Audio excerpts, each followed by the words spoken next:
Warhammer 40,000 seems pretty cool. Space Marines, Orcs, Chaos Demons, Gene Stealers, guns, explosions, melee combat. Yeah, I'm interested. I've never gotten into any tabletop games, but Warhammer has always appealed to me simply because it looks cool. I think I would enjoy setting up the figures more than playing the game though. However, the Warhammer video games are a different story. The first one I ever played was Space Marine. I beat it on 360 twice and it took me forever to get it on Steam. I think it was one of those games that never went on sale or never dropped below $15. I don't remember, so I could be wrong, but that's usually why I hold out. Developed by Relic Entertainment and published by THQ, Warhammer 40,000 Space Marine was released for PC, PlayStation 3, and Xbox 360 in September 2011. For this review, I played the PC version. I remember enjoying my time with it when I played it on 360 and just felt like playing it again. This review will contain some spoilers, so if you're sensitive to spoilers, I would advise you to stop watching now. You have been warned. Now let's take a look at Space Marine and see what it's all about. The story follows a squad of Ultramarines led by the protagonist, Captain Titus, on the Forge world Graia? I don't know how to say it, which has been invaded by orcs. Their mission is to secure the Titan Invictus, which is a giant war machine. Along the way, they assist the Imperial Guard as they try to fend off the invading orcs, and eventually learn of a weapon which they are led to believe will wipe out the orcs, but they learn the hard way that it actually opens a warp gate to the realm of chaos. The plot is alright and the voice acting is solid. Most of the characters didn't really stand out to me, but I do like Captain Titus and the major antagonists.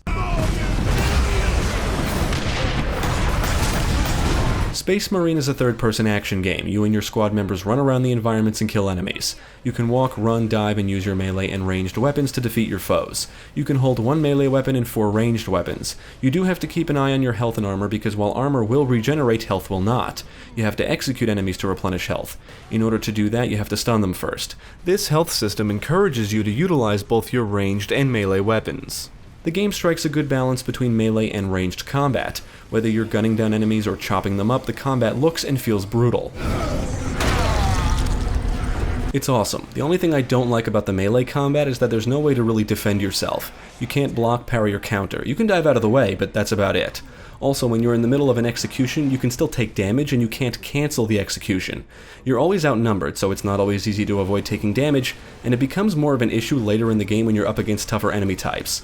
But the melee combat can be so much fun that the good outweighs the bad, and dying just gives you another reason to do it all over again, and it never gets old. The combat is the real highlight of Space Marine. The fact that both the melee and ranged combat feel equally satisfying makes the gameplay extremely enjoyable. My only issue with the ranged combat is that there's no cover system.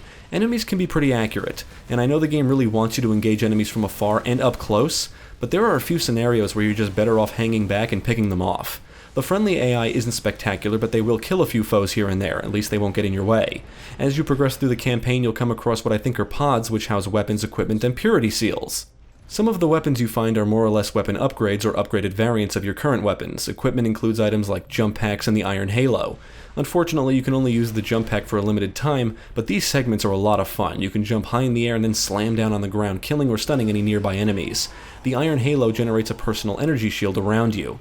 Then there's the Purity Seals, which affect your Fury. The first seal grants you Fury Mode. Once your Fury meter is full, you can enter Fury Mode, where your melee attacks are enhanced, and you regain health until the meter is drained.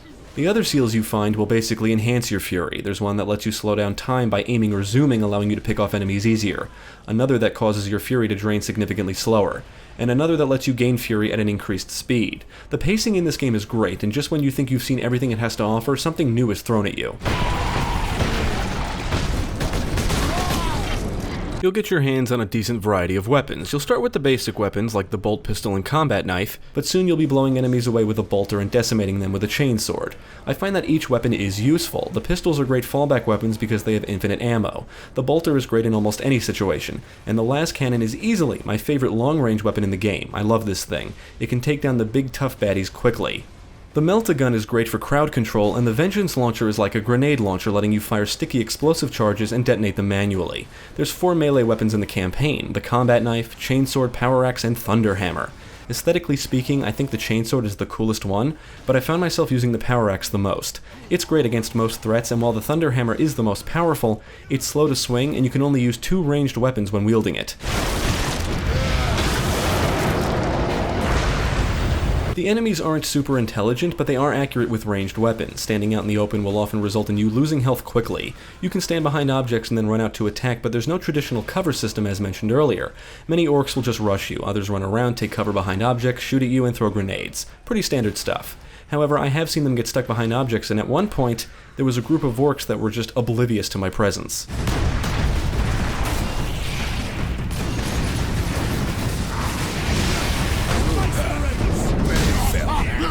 There's all kinds of orcs, and it's the heavily armored ones that are usually the biggest threat.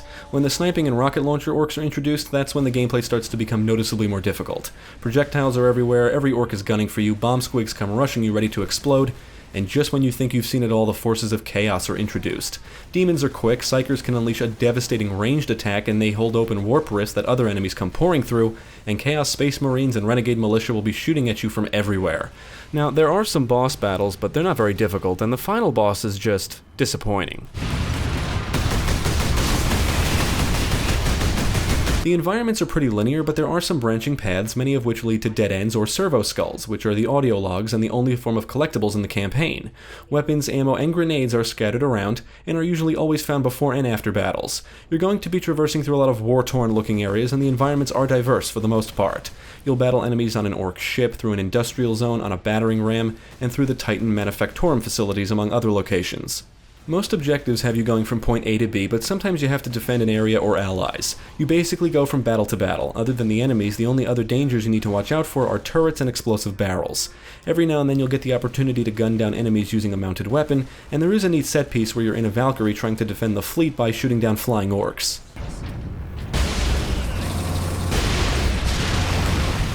Space Marine is a pretty good looking game, at least for its time. I still don't think it looks too bad.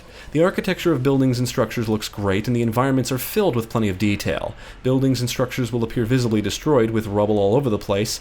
Dead bodies are scattered around, skulls or skull insignias can be seen everywhere, blood will appear on Titus's armor during battles, and the gore effects are phenomenal. You can turn enemies into gibs, blow off their limbs, there's a satisfying explosion of blood when you kill an orc, and blood splatters everywhere. Now, the executions are glorious. You'll witness Titus stomp on an enemy's head, rip their heads open or off, he'll shove his chainsword into enemies, and you can take an orc shield and beat them to death with it.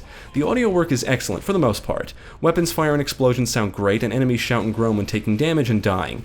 The music, on the other hand, is pretty forgettable. I can't think of one standout tune, and I don't even think I noticed the soundtrack until well after the halfway point. The music that is present is just uninspired. From a technical standpoint, I didn't encounter any issues. The game ran great. I had a blast with Space Marine. It's a great action game. My gripes with some of the mechanics or the lack thereof are just minor issues that don't really hinder the gameplay. They would have just been welcome additions. This is the kind of game that shows how gameplay can really carry the experience. The story is alright, but it's obvious the gameplay was the major focus, and it absolutely succeeds in that category. Killing enemies in brutal ways is what this is really all about, and it's easily the best part of the game. If the combat was anything less, this would be a very average third-person shooter. Space Marine is always throwing something new at you, which keeps the experience from becoming stale, and you always have satisfying weapons at your fingertips. Every death means you have to repeat a battle again, but I never got frustrated, because the battles are just so much fun. Enemies running around everywhere, projectiles flying every which way, you can be surrounded by explosions, you're splattering orc brains all over the place. It's fantastic. Not only is Space Marine fun to play, it also offers a pretty lengthy campaign. There is a multiplayer component, which I didn't get the chance to try, but I know there's plenty of DLC and a co-op mode. I would absolutely recommend Space Marine to fans of action games. I think this is the kind of game you can enjoy even if you're not a fan or have very little knowledge of the Warhammer universe. It's just so enjoyable to actually play. The combat is satisfying, the action will always keep you on your toes, the pacing is excellent, and it offers a decent challenge. There's a lot of linear third-person shooters out there, and while there's nothing here that makes Space Marine groundbreaking or innovative, it still levels above being a generic shooter, and that's because the developers took the typical third-person shooter action and made sure it was enjoyable from beginning to end. Definitely check it out.